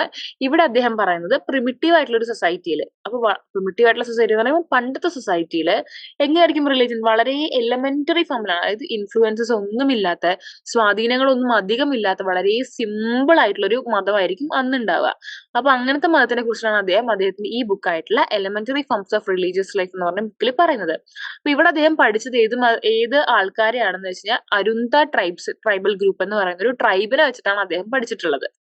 അപ്പോ Arunta tribal groups were totemic in the sense that they considered themselves to be related to the spirits of plants and animals. അതായത് അരുന്ത tribal ഗ്രൂപ്പിനെയാണ് അദ്ദേഹം ഇതായിട്ട്, അതായത് ഏറ്റവും elementary forms of the religious life അദ്ദേഹം നോക്കിക്കണ്ടത് അരുന്ത എന്ന് പറയുന്ന ഒരു ട്രൈബൽ ഗ്രൂപ്പിലാണ്. ആൻഡ് ഇവിടെ എന്ന് പറഞ്ഞു കഴിഞ്ഞാൽ ഇവിടത്തെ ആൾക്കാർ അരുന്ത ട്രൈബില്, അതായത് ഈ അരുന്ത വിഭാഗത്തിൽ പെടുന്ന മനുഷ്യര് പ്ലാന്റ്സിന്റെയും ആനിമൽസിന്റെയും സ്പിരിറ്റ്സിനെ വെച്ചിട്ടാണ്, അല്ലെങ്കിൽ അവരിലുള്ള അവരുടെ ആത്മാവിനെ, ചെടികളെയും ജീവികളെയൊക്കെയാണ് ഇവർ ആരാധിച്ചിട്ടുണ്ടായിരുന്നത്. ആൻഡ് ഇവര് പറഞ്ഞിട്ടുണ്ടായിരുന്നു ഈ ചെടികൾക്കും ജീവികൾക്കും ഒക്കെ ജീവജാലങ്ങൾക്കും ഒക്കെ മനുഷ്യനായിട്ട് കണക്ഷൻ ഉണ്ടെന്നും കരുതിയാണ് ഇവര് ഇത് ആരാധിച്ചുകൊണ്ടിരുന്നത്. കരുതിയല്ല, അങ്ങനെ പറഞ്ഞുകൊണ്ടാണ് ഇവര് ആരാധിച്ചിട്ടുണ്ടായിരുന്നത്. അപ്പൊ ഇവർ അതിനൊരു ദൈവികമായിട്ടുള്ള ഒരു ഇതിൽ കാണാൻ ഒരു ടോട്ടമായിട്ട് അവർ കൺസിഡർ ചെയ്യാണ് എന്താ ട്രൈബ് ഈ പ്ലാന്റ്സിനെയും ആനിമൽസിനെയും ഒക്കെ. അപ്പോൾ within the common ടോട്ടം people feel A sense of belongingness. അപ്പോൾ ഒരു ടോട്ടം എന്ന് പറയുമ്പോൾ ഈ ഒരു സിമ്പിൾ ആയിട്ട് ഒരു പ്ലാന്റിന്റെ സിമ്പലോ അല്ലെങ്കിൽ ഒരു ആനിമലിനൊക്കെയാണ് ഇവർ എടുക്കുക. അപ്പൊ ഇതിന്റെ കീഴിൽ ഒരു ടോട്ടത്തിന്റെ കീഴിൽ കുറച്ചൊരു ഗ്രൂപ്പ് ഓഫ് പീപ്പിൾ ഉണ്ടാവും, കുറച്ച് ആൾക്കാരുണ്ടാവും. അപ്പൊ ഇവരെല്ലാം ഈ ടോട്ടത്തിനെ ആരാധിക്കുന്ന ആൾക്കാരായിരിക്കും. അപ്പോ ഈ കൂട്ടം ഓഫ് ആൾക്കാരുണ്ടാവും, ഇവരുടെ ഉള്ളിൽ തന്നെ ഒരു ബിലോങ്ങിങ്നെസ് ഉണ്ടാവും, ഒരു ഫോം ഓഫ് ഒരു സെൻസ് ഓഫ് ബിലോങ്ങിങ്നെസ്. ഇവരെല്ലാം ഒന്നാണ്, ഇവരെല്ലാം ഒറ്റക്കെട്ടാണ് എന്നുള്ള ആ ഒരു ഫോം ഓഫ് സോളിഡാരിറ്റി ഇവരുടെ ഇടയിൽ തന്നെ ഡെവലപ്പ് ചെയ്ത് വരുന്നുള്ളതാണ്. അപ്പോ ഇവിടെ എന്ന് പറയുമ്പോൾ ഒരു സോഷ്യൽ ഡെഫിനേഷൻ കിട്ടണം, അല്ലെങ്കിൽ ഒരു കളക്റ്റീവ് ആയിട്ടുള്ള ആക്ടിവിറ്റി ആയിട്ടാണ് ഇവരുടെ കാര്യങ്ങളൊക്കെ നടക്കുക. അപ്പോൾ റിലീജിയസ് സെറിമണീസ് ഒക്കെ ഉണ്ടാവും. അപ്പൊ എന്തെങ്കിലും മതപരമായിട്ടുള്ള കാര്യങ്ങളൊക്കെ, അതായത് ഫെസ്റ്റിവൽസ് ഒക്കെ അല്ലെങ്കിൽ സെറിമണീസ് ഒക്കെ നടക്കുമ്പോൾ എല്ലാ ആൾക്കാരും ഒത്തുകൂടി എന്നുള്ളതാണല്ലോ സെറിമണീസ്. അപ്പൊ ഇതിന്റെ പുറകിലുള്ള കാര്യം എന്ന് പറയുമ്പോൾ മതത്തിന്റെ പേരിലാണെങ്കിൽ പോലും ഇവരെല്ലാവരും കൂടെ ഒത്തുകൂടുമ്പോൾ അവിടെ ഒരു സോളിഡാരിറ്റി വരികയാണ്, ഒരു ഗ്രൂപ്പ് ഫീലിംഗ് ഇവർക്ക് ഇടയിലൊക്കെ ഉണ്ടാവണം. അതായത് എല്ലാവരും തമ്മിൽ അറിയുന്നുണ്ട്, എല്ലാവരും തമ്മിൽ ഒരു give and take relationship form ചെയ്യാണ്. അപ്പൊ അങ്ങനെ നോക്കുമ്പോൾ ദർക്കയും പറയുന്നത് എന്താന്ന് വെച്ച് കഴിഞ്ഞാൽ ഇവിടെ വളരെ സിംപ്ലസ്റ്റ് ഫോം ഓഫ് റിലീജിയൻ ആണുള്ളത് ഇവിടെ. അപ്പൊ കോംപ്ലക്സിറ്റീസ് ഒന്നും നമുക്ക് ഇവിടെ കാണാനായിട്ടും പറ്റില്ല. അപ്പൊ ഒരു ക്യാരക്ടറൈസേഷൻ ഓഫ് ഗോഡ് എന്നുള്ളതിനപ്പുറം, അല്ലെങ്കിൽ ഒരു ദൈവമുണ്ട് അങ്ങനത്തെ ആ ഒരു ഇതിനപ്പുറത്തേക്ക് എന്താണ് ഉണ്ടാവുന്നത്, മതത്തിന്റെ പേരിൽ എല്ലാവരും ഒരുമിച്ചാണ് നിൽക്കുന്നത്. അപ്പൊ അവർ തമ്മിലൊരു ബിലോങ്ങിങ്നെസ് ഉണ്ട്, ഒരു ഗീവ് ആൻഡ് ടേക്ക് റിലേഷൻഷിപ്പ് ഉണ്ട്. അപ്പൊ ഇവർ തമ്മിലൊരു കളക്റ്റീവ്, ഇവർക്ക് എല്ലാ ജോലിയും കളക്റ്റീവായിട്ട് ഇവർ നടത്തുന്നുണ്ട്. അപ്പൊ ഒരു കളക്റ്റീവ് ആക്ടിവിറ്റി ആണ് ഇവിടെ നടക്കുന്നത് എന്നുള്ളതാണ് ദർക്കിമയുടെ പറയുന്നത്. അപ്പൊ നമുക്ക് സെക്യുലർ അപ്രോച്ച് പറയുകയാണെങ്കിൽ 1871 കാലഘട്ടം മുതലാണ് നമ്മളിവിടെ സെക്യുലർ അപ്രോച്ച് യൂറോപ്പിൽ ആകമാനം വരുന്നത്. ഈ ഒരു അപ്രോച്ച്, അതായത് ഇങ്ങനത്തെ ഒരു രീതിയിലോട്ട് സമൂഹത്തിൽ ഒരു ചേഞ്ച് വരുന്നത് ഈ ഒരു കാലഘട്ടത്തിലാണ്. അതായത് നെപ്പോളിയൻ രണ്ടാമൻ ഇവിടെ ഭരണം നഷ്ടപ്പെടുകയാണ്. അപ്പോ അതിനുശേഷം പുതിയൊരു റിപ്പബ്ലിക് വരികയാണ്, തേർഡ് റിപ്പബ്ലിക് ഓഫ് ഫ്രാൻസ് രൂപപ്പെടുകയാണ് അതിനുശേഷം. അപ്പോ മൂന്നാമത്തെ റിപ്പബ്ലിക് ഓഫ് ഫ്രാൻസ് വരികയാണ്. അപ്പൊ വരുന്ന മാറ്റങ്ങൾ, അപ്പൊ ഒരു രാജഭരണം എന്നുള്ള ആ ഒരു സെറ്റപ്പിൽ നിന്ന് മാറി സൊസൈറ്റി കുറച്ചും കൂടെ വളരെ നോർമൽ ആയിട്ട് പുതിയൊരു ഇതിലോട്ട് മാറുകയാണ്. അപ്പോ ഇത് എന്ന് പറയുന്നത് മൊണാർക്കുകളെയും അല്ലെങ്കിൽ രാജഭരണത്തിനെ സപ്പോർട്ട് ചെയ്യുന്നതും, അപ്പോ ചർച്ചിന്റെ നോബിലിറ്റി, ചർച്ചിന് അന്നത്തെ കാലത്തെ ഫ്രഞ്ച് സമൂഹത്തിലെ ചർച്ചിന് വളരെ വലിയൊരു സ്ഥാനമാണുള്ളത്. അപ്പൊ ആദ്യം ചർച്ചും പിന്നെയാണ് രാജാക്കന്മാരൊക്കെ വരുന്നത്. അപ്പോ ഈ ഒരു സെറ്റപ്പിനൊക്കെ മാറ്റം വരികയാണ്. നെപ്പോളിയൻ രണ്ടാമനും കൂടെ ഇതിന്ന് പവർന്ന് പുറത്തു പോകുന്നതോടുകൂടെ, അപ്പോൾ തേർഡ് റിപ്പബ്ലിക് ഓഫ് ഫ്രാൻസ് വരുന്നതോടുകൂടെ ഇവർക്കൊക്കെ അഡ്മിനിസ്ട്രേഷനുള്ള പവർ കുറയാണ്. ചർച്ചിനും അതുപോലെ തന്നെ നോബിൾ ഫാമിലീസിനും മൊണാർക്കുകൾക്കും രാജാക്കന്മാർക്കും അങ്ങനത്തെ നാട്ടുരാജാക്കന്മാർക്കും ഇങ്ങനത്തെ ലോർഡുകൾക്കും ഒക്കെ ഉള്ള പവർ കുറയാണ് അഡ്മിനിസ്ട്രേഷനിലുള്ളതും ആർമിയിലുള്ളതും എഡ്യൂക്കേഷനിലൊക്കെ വളരെയധികം മാറ്റങ്ങൾ വരികയാണ്. അപ്പൊ അതുവരെ ഉണ്ടായിരുന്ന സിസ്റ്റത്തിൽ നിന്നൊക്കെ വളരെയധികം ഡിഫറെന്റ് ആയിട്ട്, അതായത് കുറച്ചും കൂടെ പുരോഗമനമുള്ള രീതിയിലോട്ടാണ് ഫ്രഞ്ച് ജനത മാറുന്നതാണ് ഇതിന് ശേഷം എന്നാണ് പറയുന്നത്. ഈ ഒരു കാലത്ത് ഉണ്ടാവുന്നതാണ് നമുക്ക് നോക്കുകയാണെങ്കിൽ റോബർട്ട് കെ മേർട്ടൺ പറയുന്നത് എങ്ങനെയാന്ന് വെച്ച് കഴിഞ്ഞാൽ, അദ്ദേഹം സമൂഹത്തിനെ നോക്കുന്നത് അല്ലെങ്കിൽ സമൂഹത്തിൽ മതം എന്താണ് കൊടുക്കുന്നത് വെച്ചാൽ ലാറ്റന്റ് ഫങ്ഷൻസ് എന്നാണ് പറയാ. റോബർട്ട് കെ മേർട്ടൺ രണ്ട് തരത്തിലുള്ള ഫങ്ഷൻസിനെ കുറിച്ചിട്ടാണ് പറഞ്ഞിട്ടുള്ളത്, മാനിഫെസ്റ്റ് ഫങ്ഷൻസും ലാറ്റന്റ് ഫങ്ഷൻസും. അപ്പൊ ഇതിലത്തെ മാനിഫെസ്റ്റ് ഫങ്ഷൻസ് എന്ന് പറയുന്നത് അറിഞ്ഞുകൊണ്ട് വരുന്ന കാര്യങ്ങളാണ്. പക്ഷെ ലാറ്റന്റ് എന്ന് പറയുന്നത് എന്താണ്, ഇന്റന്റഡ് അല്ലാത്ത ഫങ്ഷൻസ് ആണ്. മാനിഫെസ്റ്റ് ചെയ്യുന്നതോ ഇന്റന്റഡോ അല്ലാത്ത ഫങ്ഷൻസ് ആണ് ലാറ്റന്റ് ഫങ്ഷൻസ് എന്ന് പറയുന്നത്. അതായത് നമ്മളൊരു മതത്തിന്റെ ഭാഗമാവുന്നതിൽ കൂടെ നമ്മൾ പോലും അറിയാതെ നമ്മളൊരു കളക്റ്റീവ് പാർട്ടിസിപ്പേഷൻ ബിൽഡ് ചെയ്യാണെന്നാണ് പറയുന്നത്. അതായത് മതം എന്താണ്, ഒരു ലാറ്റന്റ് ആയിട്ടുള്ള ഫങ്ഷൻ കൊടുക്കുന്നുണ്ട്. മതം ഉണ്ടെന്നുള്ളത് കൊണ്ട് തന്നെ വളരെ നമ്മൾ അറിയാതെ തന്നെ കുറെ ഫങ്ഷൻസ് അവിടെ നടക്കുന്നു എന്നുള്ളതാണ്. ഒരു കളക്റ്റീവ് പാർട്ടിസിപ്പേഷൻ ഉണ്ടാവണം ആളുകളുടെ ലൈഫിൽ. അതായത് ഇപ്പോൾ ചേർച്ച് ആണെങ്കിൽ എല്ലാ സൺഡേയും ചർച്ചിലോട്ട് പോകണമെന്നുണ്ടെങ്കിൽ എല്ലാ ആൾക്കാരും ഒരുമിച്ച് ചേർച്ചിലോട്ട് പോകും. അപ്പൊ അതിൽ കൂടെ ഒരു കലക്ടിവിറ്റി വരികയാണ്, ആൾക്കാർക്ക് എല്ലാവർക്കും ഒരുമിച്ച് കൂടാനുള്ള ഒരു സിറ്റുവേഷൻ ഉണ്ടാവുകയാണ്. അല്ലെങ്കിൽ ആർക്കെങ്കിലും സഹായം ചെയ്യണമെന്നുണ്ടെങ്കിൽ എല്ലാവർക്കും ഒരുമിച്ച് നിൽക്കാനായിട്ട് സാധിക്കും. അവിടെ ഒരു ഗിവ് ആൻഡ് ടേക്ക് റിലേഷൻഷിപ്പ് തന്നെയാണ് റിലീജിയന്റെ പേരിൽ അങ്ങനെ ഒരു ലാറ്റന്റ് ഫംഗ്ഷൻ ആണ് റിലീജിയൻ ഡെവലപ്പ് ചെയ്തെടുക്കുക എന്നാണ് റോബർട്ട് കെ മേർട്ടൺ പറയുന്നത്. ഇനിയിപ്പോ നമ്മൾ ടാൽകോട്ട് പാസന്റെ വ്യൂ ആണ് റിലീജിയൻ, അദ്ദേഹം എങ്ങനെയാണ് റിലീജിയൻ നോക്കിക്കാണുന്നത് എന്നുള്ളത് നോക്കിക്കഴിഞ്ഞു കഴിഞ്ഞാൽ, ടാൽകോട്ട് പാസൻ റിലീജിയൻ എക്സ്പ്ലെയിൻ ചെയ്യുന്നത് തന്നെ AGIL മോഡൽ വെച്ചിട്ടാണ്. അദ്ദേഹം പറയുന്നത്. AGIL എന്താണ്? A for adaptation, G for goal attainment, I for integration and L for latency. ഇതിന്റെ ബേസിലാണ് ടാൽക്കോട്ട് പാഴ്സൺസ് പറയുന്നത്. അപ്പൊ religion helps in maintaining values of society. അതാണ് ലാറ്റൻസി. ലാറ്റൻസി വെച്ചിട്ട് നമ്മൾ നോക്കുകയാണെങ്കിൽ സമൂഹത്തിൽ കുറച്ച് വാല്യൂസ് ഉണ്ടല്ലോ, ആ വാല്യൂസ് ഒക്കെ മെയിൻറ്റെയിൻ ചെയ്യാനായിട്ട് റിലീജിയൻ വളരെയധികം ഹെൽപ്പ് ചെയ്യുന്നുണ്ട്. റിലീജിയൻ അങ്ങനത്തെ കുറച്ച് വാല്യൂസ് ഒക്കെ വെക്കുന്നുണ്ട്. അതായത് മുതിർന്നവരെ ബഹുമാനിക്കുക, ഇളയവരോട് കരുണ കാണിക്കുക, അങ്ങനത്തെ കുറച്ച് വാല്യൂസ് ഒക്കെ ഉണ്ടല്ലോ. ഇതൊക്കെ റിലീജിയനിൽ നിർബന്ധമായിട്ടും പാലിക്കണം എന്ന് പറയുമ്പോൾ അതവിടെ മെയിൻറ്റെയിൻ ചെയ്ത് വരുന്നുണ്ട്. അതുപോലെ തന്നെ ലെജിറ്റിമേഷൻ ഓഫ് റൂൾസ് ഓഫ് കണ്ടക്ട്, അതാണ് ഇന്റഗ്രേഷനിൽ കൂടെ പറയുന്നത്. അതായത് കുറച്ച് റൂൾസ് ഉണ്ട്. അതായത് പൈസ ഉള്ളവൻ പാവപ്പെട്ടവരെ ഉപദ്രവിക്കരുത്, അതായത് മാനുഷിക പരിഗണന എല്ലാവർക്കും കൊടുക്കുക എന്നുള്ള കാര്യങ്ങളൊക്കെ വരുമ്പോൾ, അല്ലെങ്കിൽ റൂൾസ് പാലിക്കുക, ഇന്ന കാര്യങ്ങളൊക്കെ പാലിക്കേണ്ടവയാണ്, അത് മതത്തിന്റെ പേരിലാകുമ്പോൾ എല്ലാവരും കുറച്ചും കൂടെ പാലിക്കും. അങ്ങനെ ആ ഒരു റൂൾസ് അല്ലെങ്കിൽ ലെജിറ്റിമേഷൻ ഓഫ് കണ്ടക്ട്, ഒരു മോറൽ കണ്ടക്ട് ഒക്കെ നമ്മുടെ സൊസൈറ്റിയിൽ മെയിൻറ്റെയിൻ ചെയ്ത് കൊണ്ടുപോകാനായിട്ട്, നിലനിർത്തി കൊണ്ടുപോകാനായിട്ട് സമൂഹം വളരെയധികം മതം വളരെയധികം സമൂഹത്തിൽ സഹായിക്കുമെന്നാണ് പറയുന്നത്. അടുത്തത് ഗോൾ അറ്റൈൻമെന്റ്. അപ്പം നമ്മുടെ സെർട്ടൈൻ ആയിട്ടുള്ള സൊസൈറ്റിയുടെ ഗോളുകൾ ഉണ്ടാവും. ആ ഗോളുകളൊക്കെ അറ്റൈൻ ചെയ്യാനായിട്ട് ഹെൽപ്പ് ചെയ്യുന്നതാണ് പറയുന്നത്. അതായത് മതവിശ്വാസികളുടെ ഇടയിൽ ഭയങ്കരമായിട്ട് സൂയിസൈഡ് ടെൻഡൻസികളൊക്കെ കുറവാന്നൊക്കെ പറയും. അപ്പോൾ അതായത് അതുപോലെ നമുക്ക് എന്തെങ്കിലും അറ്റൈൻ ചെയ്യണമെങ്കിലൊക്കെ നമ്മൾ ഭയങ്കര ഒരുമിച്ചൊക്കെ നിൽക്കുകയാണെങ്കിൽ പല ഗോളുകളും അറ്റൈൻ ചെയ്യാനായിട്ട് ഹെൽപ്പ് ചെയ്യും. അപ്പൊ ഇതൊക്കെ സെർട്ടൈൻ കോമൺ ഗോൾസിനെ അറ്റൈൻ ചെയ്യാനായിട്ട് ഹെൽപ്പ് ചെയ്യുന്നുണ്ട് മതം. അപ്പോൾ അതുപോലെ അഡാപ്റ്റേഷൻ നമ്മൾ നോക്കുകയാണെങ്കിൽ it guides in the manner through which the economy of the society gets organized to make use of natural resources through adaptation. Adaptation എന്ന് പറയുമ്പം സമൂഹത്തിലെ സാമ്പത്തികമായിട്ടുള്ള കാര്യങ്ങളൊക്കെ ഓർഗനൈസ്ഡ് ആയിട്ട് കറക്റ്റ് ആയിട്ട് മെയിൻറ്റെയിൻ ചെയ്ത് കൊണ്ടുപോകാനായിട്ട് എന്ത് ഹെൽപ്പ് ചെയ്യുന്നുണ്ട്? സൊസൈറ്റിയിൽ മതം ഹെൽപ്പ് ചെയ്യുന്നുണ്ടെന്നാണ് പറയുന്നത്. ഇപ്പം ഫോർ എക്സാമ്പിൾ നമ്മൾ വെബറിന്റെ ബുക്കായിട്ടുള്ള Protestant ethics and spirit of capitalism, അതിലെന്താ പറയുന്നത്? അതായത് അതിൽ പറയുന്നത് ലഷർ പോലുള്ള കാര്യങ്ങൾ ദൈവനിന്ദയാണെന്നാണ് പറയുന്നത്. അതായത് മനുഷ്യൻ വെറുതെ ഇടുന്ന സമയം കളയുന്നൊക്കെ നമ്മൾ ദൈവത്തിനെ നിന്ദിക്കുന്നതിന് തുല്യമാണ്. അതിന് പകരം ജോലി എടുത്തുകൊണ്ടിരിക്കുക എന്നുള്ളതാണ് മതം പറയുന്നത്. അപ്പൊ ജോലി എടുത്തുകൊണ്ടിരിക്കുമ്പോൾ എന്ത് സംഭവിക്കും? ഓട്ടോമാറ്റിക് ആയിട്ട് പ്രൊഡക്ഷൻ കൂടും. അപ്പൊ പൈസ വരും നമുക്ക്. അതായത് പ്രൊഡക്ഷൻ കൂടുന്നുണ്ട്, ആൾക്കാരുടെ റെസ്റ്റിംഗ് ടൈം കുറയാണ്, അനാവശ്യമായിട്ടുള്ള ചെലവുകൾ കുറയും. അപ്പോൾ അതുപോലെ ഒരു ഓർഗനൈസ്ഡ് ആയിട്ടുള്ള ഒരു സെറ്റപ്പ് കൊണ്ടുപോകാനായിട്ട് മതം സഹായിക്കും സമൂഹത്തിലെന്നാണ് ടാൽക്കോട്ട് പാഴ്സൺ തന്റെ AGIL കൂടെ എക്സ്പ്ലെയിൻ ചെയ്യുന്നത്. അപ്പൊ നമ്മൾ ഇനി അടുത്ത ടോപ്പിക്കിലോട്ട് പോവാണ്. എക്കണോമി ആൻഡ് റിലീജിയൻ ആണ് നമ്മുടെ നെക്സ്റ്റ് ടോപ്പിക്. അപ്പൊ എങ്ങനെയാണ് എക്കണോമിയും റിലീജിയനും നമുക്ക് കണക്ട് ചെയ്യാൻ പറ്റാന്ന് നോക്കുകയാണെങ്കിൽ രണ്ട് വ്യൂസ് ആണുള്ളത്. എക്കണോമിയും റിലീജിയനും തമ്മിലുള്ള ഇന്റർ കണക്ഷൻ നോക്കുകയാണെങ്കിൽ രണ്ട് വ്യൂവിൽ കൂടെ നമുക്കത് കണക്ട് ചെയ്യാം അല്ലെങ്കിൽ മനസ്സിലാക്കാനായിട്ട് പറ്റും.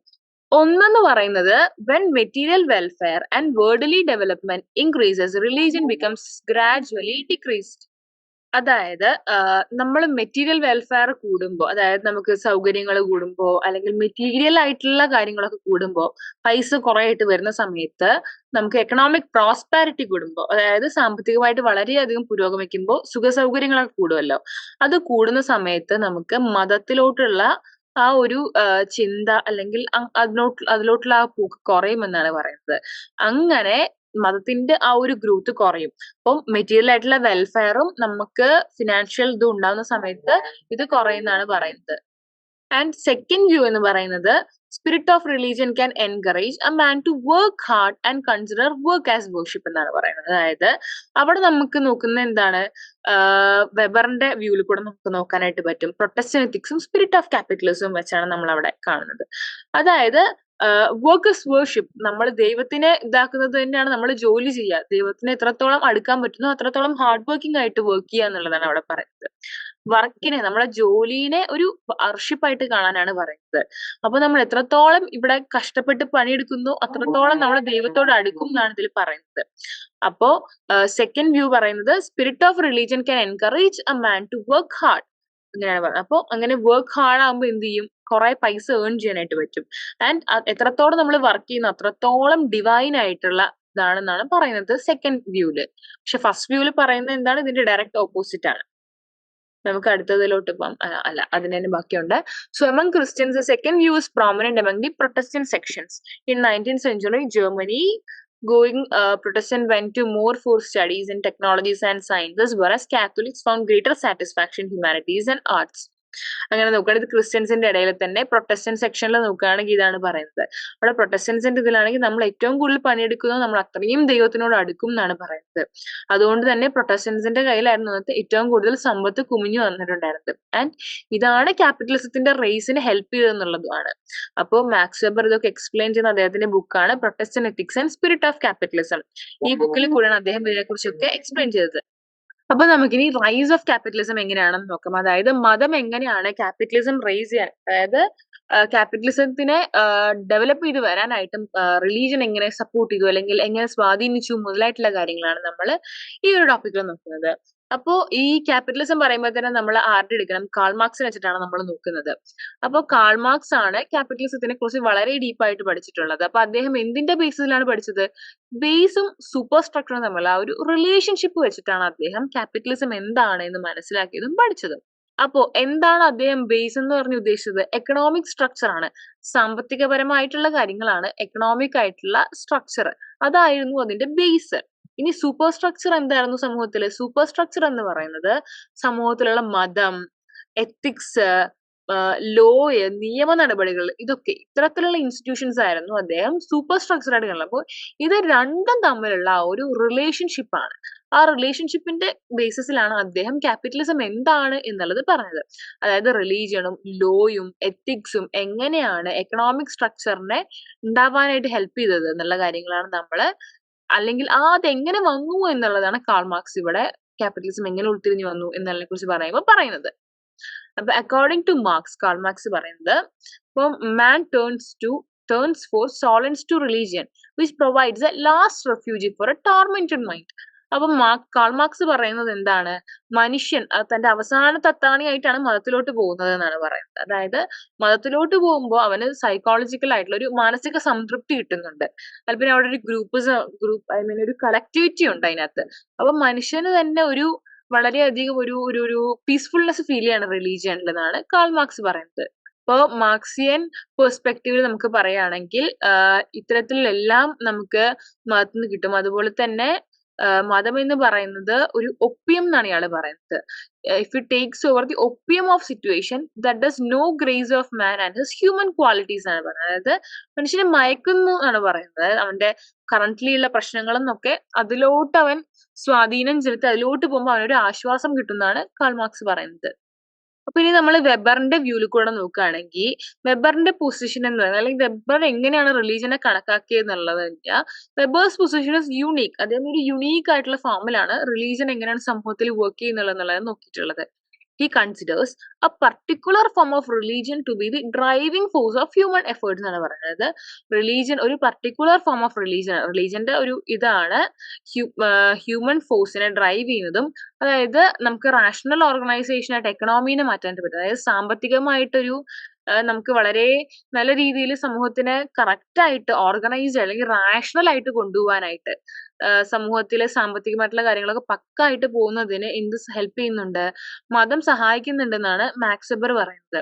അങ്ങനെ തന്നെ ഒരു സ്പെസിഫിക് ഫോം ഓഫ് ക്യാപിറ്റലിസം, ഇതുകൊണ്ട് ഒരു ക്യാപിറ്റലിസം ഉൾത്തിരിഞ്ഞു വരുന്നതിനും എന്താണ്? മതം സഹായിക്കുന്നുണ്ട് എന്നുള്ളതാണ് മാക്സ് വെബർ ഇവിടെ പറയുന്നത്. ഇനി അടുത്ത ടോപ്പിക് നമ്മുടെ ഗോഡ് ആൻഡ് ഗോഡസസ് എന്നുള്ളൊരു ഇതാണ്. അപ്പൊ അത് നമ്മള് ഇന്ത്യൻ റിലീജിയസ് ഫോമും എന്തൊക്കെയാണെന്നാണ് നോക്കുന്നത്. അപ്പോ ഇന്ത്യൻ റിലീജിയസ് ആൻഡ് മിത്തോളജിക്കൽ സെൻസിൽ, അപ്പൊ ഇന്ത്യൻ കൾച്ചറിന്റെ ബേസിസിലാണ് നമ്മളിവിടെ നോക്കുന്നത്. കൃഷ്ണൻ കാളിയ എന്ന് പറഞ്ഞ പാമ്പിന്റെ തലയിൽ നൃത്തം ചെയ്യുന്നൊരിതുണ്ട്. ദുർഗേനെ മഹിഷാസുറിൽ നിന്നും ഡിഫെൻഡ് ചെയ്യാൻ അല്ലെങ്കിൽ ഡിഫീറ്റ് ചെയ്യാനായിട്ട്. അപ്പോ ഈ ഒരു ഇതിനെ കുറിച്ചിട്ടുള്ള ഒരു ഡെപ്പിക്ഷൻ ഇവിടെ പറയുന്നുണ്ട്.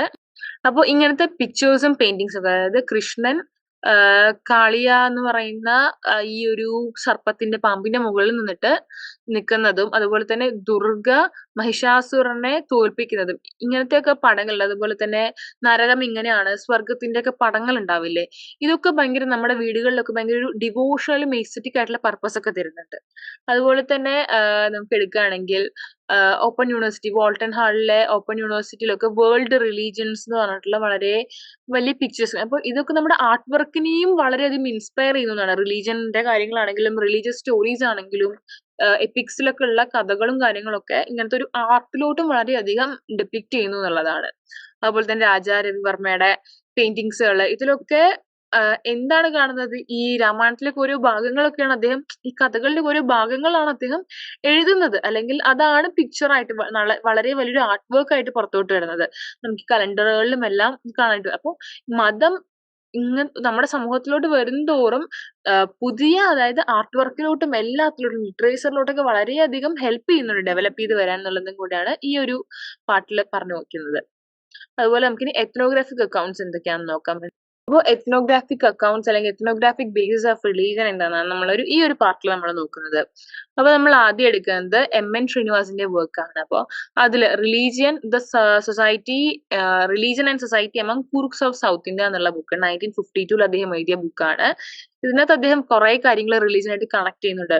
ഫാമിലിനെ, അതുപോലെ തന്നെ ജാതി, കാസ്റ്റ്, അതുപോലെ തന്നെ ഇതിനെല്ലാം നമുക്ക് റിലീജിയനായിട്ട് കണക്ട് ചെയ്തിട്ടാണ് അദ്ദേഹം പറയുന്നത്. The village with certain deities specific to each mentions the public ceremonies associated with them in the nature of festivals. ഫെസ്റ്റിവൽസിന്റെ സമയത്ത് എല്ലാം, അതായത് ആ ഒരു സ്ഥലത്ത് എത്നോഗ്രാഫിക് ബേസിസിൽ നോക്കുകയാണെങ്കിൽ ആ ഒരു മതത്തിന് എന്തൊക്കെ ഇൻഫ്ലുവൻസ്, അവിടുത്തെ ഫാമിലി, കാസ്റ്റ്, എല്ലാത്തിന്റെ ഒരു ഇൻഫ്ലുവൻസ് നമുക്ക് കാണാൻ പറ്റുന്നതാണ് പറയുന്നത്. അതുപോലെ തന്നെ ശ്രീനിവാസ് എക്സ്പ്ലെയിൻ ചെയ്യുന്നുണ്ട് സയൻസ്ക്രിറ്റിക് സോഴ്സസ് എന്തൊക്കെയാണെന്ന്, അല്ലെങ്കിൽ എങ്ങനെയാണ് സാൻസ്ക്രിറ്റൈസേഷൻ ഇതിലോട്ട് വരുന്നത് എന്നുള്ളതും പറയുന്നുണ്ട്. അപ്പൊ സാൻസ്ക്രിറ്റൈസേഷനിൽ കൂടെ എന്താണ് ഒരു സ്റ്റിഗ്മ നമുക്ക് മാറ്റാനായിട്ട് കഴിയും, അല്ലെങ്കിൽ അത് അസോസിയേറ്റ് ചെയ്യുന്നത് ഇംപ്യൂർ എന്നുള്ളതാണ്. അതായത് അവിടെ ഒരു ഗ്രൂപ്പ് ഓഫ് മൊബിലിറ്റി വരുന്നത്, അതായത് സാൻസ്ക്രിറ്റൈസേഷനുള്ള പ്രോസസ് എന്താണ്, താഴ്ന്ന ജാതിയിലുള്ള ആൾക്കാര് മുകളിലുള്ള ജാതിയിലുള്ള ആൾക്കാരെ പോലെ ആവാൻ ശ്രമിക്കുകയാണ്, അല്ലെങ്കിൽ അവരുടെ പ്രാക്ടീസസ് ഒക്കെ പ്രാക്ടീസ് ചെയ്ത് അവരവരുടെ ഇതിനകത്ത് സ്റ്റാൻഡേർഡ് ഓഫ് ലിവിംഗ് ഒക്കെ മാറ്റി ഇവരുടെ ഒപ്പം എത്താനായിട്ട് നോക്കുന്ന, അല്ലെങ്കിൽ ആ ഒരു കാലക്രമേണ ഇവരിൽ ഉണ്ടാവുന്ന ആ ഒരു ചേഞ്ച് ആണ് നമ്മുടെ സെൻസിറ്റൈസേഷൻ ഉള്ളത് പറയുന്നത്. അതുപോലെ തന്നെ മക്കിൻ മാരിയോട്ട് പറയുന്നത് യൂണിവേഴ്സലൈസേഷനും പാരോക്കലൈസേഷനും വെച്ചിട്ടാണ്. അപ്പൊ കോൺസെപ്റ്റ് ഓഫ് യൂണിവേഴ്സലൈസേഷൻ എന്താണ്, അതൊരു പ്രോസസ് ആണ്. ലോക്കൽ ആയിട്ടുള്ള കാര്യങ്ങൾ വൈഡർ അക്സെപ്റ്റൻസ് കിട്ടുകയാണ്, യൂണിവേഴ്സലൈസ്ഡ് ആവുകയാണ്. അതുപോലെ തന്നെ പാരോക്കലൈസേഷനിൽ എന്താണ് സംഭവിക്കുക, അവിടെ എന്ന് പറയുമ്പം ക്ലാസിക്കൽ ആയിട്ടുള്ള ഫോം, അല്ലെങ്കിൽ അവിടെ ലോക്കൽ ഷേപ്പ് അല്ലെങ്കിൽ ലോക്കൽ മീനിങ് ഉള്ള കാര്യങ്ങളുടേതാണ് ചെറിയ ഇത്, മറ്റവിടെ യൂണിവേഴ്സലൈസ്ഡ് ആവാണ്. അത്തരത്തിലുള്ളതാണ് മക്കിൻ മാരിയോട്ട് ഇവിടെ പറഞ്ഞു വെക്കുന്നത്. അപ്പൊ നമുക്കിനി കൺക്ലൂഷനായി എന്തൊക്കെയാണ് അതിൽ വരുന്നത്. വെബറെ ക്യാരക്ടറൈസ് ചെയ്യുന്നത് ഹിന്ദുയിസം എന്ന് പറയുന്നത് ഒരു റിലീജിയൻ ആണ്. അത് ഇൻഡിവിജ്വലിന്റെ പൊസിഷനും അറ്റൈൻമെന്റ് ഓഫ് മോക്ഷ, അതായത് നമ്മൾ ഇവിടെ എന്ത് ചെയ്യുന്നു, നമ്മളിവിടെ ചെയ്യുന്നതൊക്കെ എന്തിനാണ്, ഒരു മോക്ഷം ലഭിക്കാനായിട്ടാണ്, നമുക്കൊരു ആഫ്റ്റർ ബർത്ത് ഉണ്ടെന്നുള്ളതാണ്. അപ്പോൾ മെറ്റീരിയൽ റിവാർഡ്സ് ഒക്കെ ഇപ്പോഴത്തെ ലൈഫ് അല്ല, അത് ഇനിയൊരു ആഫ്റ്റർ ലൈഫിലത്തെ മോക്ഷയ്ക്ക് വേണ്ടിയിട്ടുള്ളതാണെന്നാണ് ഇവിടെ, അതായത് ഹിന്ദുസത്തിനെ കുറിച്ച് വെബർ എക്സ്പ്ലെയിൻ ചെയ്തു പോകുന്നുണ്ട്. അതുപോലെ തന്നെ ഇന്ത്യൻ സോഷ്യോളജിസ്റ്റുകളായിട്ടുള്ള യോഗേന്ദ്ര സിംഗ് ഒക്കെ ഒരു idea of community of tradition എന്നുള്ള സംഭവം വരുന്നത്, അതായത് മോഡേണൈസിങ്ങും മോഡേൺ സെറ്റിംഗിലത്തെ റിലീജിയൻ എങ്ങനെയാണ്, ഒരു മോഡേണൈസേഷൻ ഓഫ് ട്രഡീഷൻ എന്ന് പറയുന്ന ഒരു സാധനത്തിനെ കുറിച്ചൊക്കെ പറഞ്ഞു വെക്കുന്നുണ്ട് ആര്, യോഗേന്ദ്ര സിംഗ്. അത് എങ്ങനെയാണ് പണ്ടത്തെ കാലത്തുള്ളത് അതേപടി ഇങ്ങോട്ടും ഈ ഒരു കാലത്തിലോട്ടും വരുന്നുണ്ടല്ലോ. അതായത് പണ്ടൊക്കെ ഡിവോഷണൽ ആയിട്ടുള്ള സോങ്ങുകളൊക്കെ അമ്പലത്തിൽ നിന്ന് കേൾക്കാൻ പറ്റും, പക്ഷെ ഇന്നത് കാസറ്റിൽ കൂടെ നമുക്ക് അവൈലബിൾ ആണ്. അപ്പോ ട്രഡീഷൻ ആണെങ്കിലും ആ ഒരു മോഡേണൈസിങ് ഓഫ് ട്രഡീഷൻ വരുന്നുണ്ട് ഇന്നത്തെ കാലത്ത്. അപ്പൊ മതത്തിനും ആ ഒരു മോഡേണൈസേഷൻ വന്നിട്ടുണ്ട് എന്നുള്ള കാര്യങ്ങളാണ് യോഗേന്ദ്ര സിംഗിനെ പോലുള്ള ഇന്ത്യൻ സോഷ്യോളജിസ്റ്റുകളോട് പറഞ്ഞിരിക്കുന്നത്. So this unit is summing up with a view of interrelationship of religion and economic growth in India. Arriving by a state of religion is not restrictive force in economic development and tradition. അതായത് India പോലൊരു സ്ഥലത്ത് അല്ലെങ്കിൽ എങ്ങനെയാണ് നിൽക്കുന്നത് മതം എന്ന് പറയുന്നത് ഒരു കോ എക്സിസ്റ്റ് ചെയ്യുന്നുണ്ട്. ട്രഡീഷണലും മോഡേണിറ്റിയും രണ്ടും കൂടെ കോ എക്സിസ്റ്റ് ചെയ്യുന്നുണ്ട് ഇന്ത്യ പോലൊരു രാജ്യത്ത് മതത്തിൽ എന്നാണ് പറയുന്നത്. അങ്ങനെയാണ് നമ്മൾ ഈ ഒരു ഇത് സമപ്പ് ചെയ്യുന്നത്. അതായത് ഇന്റർ റിലേഷൻഷിപ്പ് ഉണ്ട്, എക്കണോമിക് ഗ്രോത്തിനും അതും ഹെൽപ്പ് ചെയ്യുന്നുണ്ട്. അതുപോലെ തന്നെ എന്താണ്, രണ്ടും അങ്ങോട്ടും ഇങ്ങോട്ടും സപ്പോർട്ട് ചെയ്യുന്നുണ്ട് എന്നുള്ളതാണ്. അതുപോലെ തന്നെ മോഡേണിറ്റിയും അതേപോലെ തന്നെ ട്രഡീഷണലിസവും രണ്ടും കൂടെ ഒരുമിച്ചാണ് കോ എക്സിസ്റ്റ് ചെയ്യുന്നത്, രണ്ടും കൂടെ നിലനിൽക്കുന്നുണ്ട് എന്നുള്ളതാണ് മതത്തില്. അപ്പോൾ അത്രേ ഉള്ളൂ. ഇതായിരുന്നു നമ്മുടെ ഇന്നത്തെ ക്ലാസ്. ഇനി നമുക്ക് രണ്ട് പ്രീവിയസ് ക്വസ്റ്റ്യൻസ് ഉണ്ട്, അതും കൂടെ നോക്കിയിട്ട് നമ്മളത് വൈൻഡപ്പ് ചെയ്യാണ്. അപ്പോ ആദ്യത്തെ സോഷ്യോളജിക്കൽ പെർസ്പെക്റ്റീവ് ഓഫ് റിലീജിയൻ എന്താണെന്നുള്ളത്, എങ്ങനെയാണ് നമ്മൾ സോഷ്യോളജിക്കലി റിലീജിയനെ മനസ്സിലാക്കുക, നമ്മൾ ആദ്യത്തെ ഫസ്റ്റ് സ്ലൈഡിൽ നോക്കിയിട്ടുണ്ടായിരുന്ന രണ്ട് കാര്യങ്ങളുണ്ടല്ലോ. എങ്ങനെയാണ് സോഷ്യോളജിക്കലി നമ്മൾ മനസ്സിലാക്കുക റിലീജിയനെ, പണ്ടത്തെ ടെക്സ്റ്റ് ബുക്സുകള്, പണ്ടത്തെ ആൾക്കാരും അതിനെ കുറിച്ച് എഴുതിയ കാര്യങ്ങള്, അതുപോലെ തന്നെ ഹിസ്റ്റോറിക്കൽ ആയിട്ടുള്ള അക്കൗണ്ട്സ്, ഇതൊക്കെ വെച്ച് നമുക്ക് എത്നോഗ്രാഫിക് ബേസിസിലുള്ള ടെക്സ്റ്റ് ബുക്കുകള്, ഇതൊക്കെ വെച്ച് നമുക്ക് റിലീജിയൻ എന്താണെന്നുള്ളത് ആദ്യം മനസ്സിലാക്കാം. അതിനെ സോഷ്യോളജിക്കലി ഇവാലുവേറ്റ് ചെയ്യാം, സോഷ്യോളജിക്കലി അതെങ്ങനെ ഇൻഫ്ലുവൻസ് ചെയ്യാം സമൂഹത്തിന്, സമൂഹത്തെ എത്രത്തോളം മതം സ്വാധീനിക്കും എന്നുള്ള കാര്യങ്ങൾ മനസ്സിലാക്കുക. ആ കാര്യങ്ങളൊക്കെ നമുക്ക് എഴുതാം. അത്രേ ഉള്ളൂ സോഷ്യോളജിക്കൽ പെർസ്പെക്റ്റീവ് ഓഫ് റിലീജിയൻ എന്ന് പറയുന്നത്. അടുത്ത ചോദ്യം, discuss the sociological approach of study of religion. Study sociologically നമ്മൾ സ്റ്റഡി ഓഫ് റിലീജിയൻ എന്തൊക്കെയാണ്, ഏതൊക്കെ അപ്രോച്ചിൽ കൂടെ ഇതാക്കാൻ പറ്റുന്നുള്ളതാണ്. അപ്പോൾ എങ്ങനെയാണ് നമുക്ക് എത്നോഗ്രാഫിക്കലി നമ്മൾ പറഞ്ഞു നേരത്തെ, എത്നോഗ്രാഫിക് അപ്രോച്ച് ഒരു സ്ഥലത്തെ ഫാമിലീസും കാസ്റ്റും അങ്ങനത്തെ തുടങ്ങിയ ഇൻസ്റ്റിറ്റ്യൂഷൻസ് എല്ലാം എന്ത് ചെയ്യുന്നുണ്ട്, അവിടുത്തെ റിലീജിയൻ ഉൾത്തിരിഞ്ഞു വരുന്നതായിട്ട് ഹെൽപ്പ് ചെയ്യുന്നുണ്ട്. നമ്മുടെ എം.എൻ. ശ്രീനിവാസിന്റെ കൂർഗ്സ് എന്നുള്ള ബുക്ക്, കൂർഗ്സ് ഓഫ് സൗത്ത് ഇന്ത്യ എന്നുള്ള ബുക്ക്, അങ്ങനത്തെ കുറെ, പിന്നെ മക്കീൻ മാരിയോട്ട് പറഞ്ഞ പോലെ പാരോക്കലൈസേഷനും യൂണിവേഴ്സലൈസേഷനും സയൻസ്കട്ടൈസേഷൻ, ഇതിൽ കൂടെയൊക്കെ എന്താണ് റിലീജിയനെ സോഷ്യോളജിക്കൽ അപ്രോച്ചിൽ കൂടെ നമുക്ക് അത് എത്നോഗ്രാഫിക് ബേസിസിൽ നമുക്ക് മനസ്സിലാക്കാൻ പറ്റും എന്നുള്ളതാണ് ഇവിടെ പറഞ്ഞത്. അപ്പൊ അത്രയേ ഉള്ളൂ നമ്മുടെ ക്ലാസ്. Thank you all.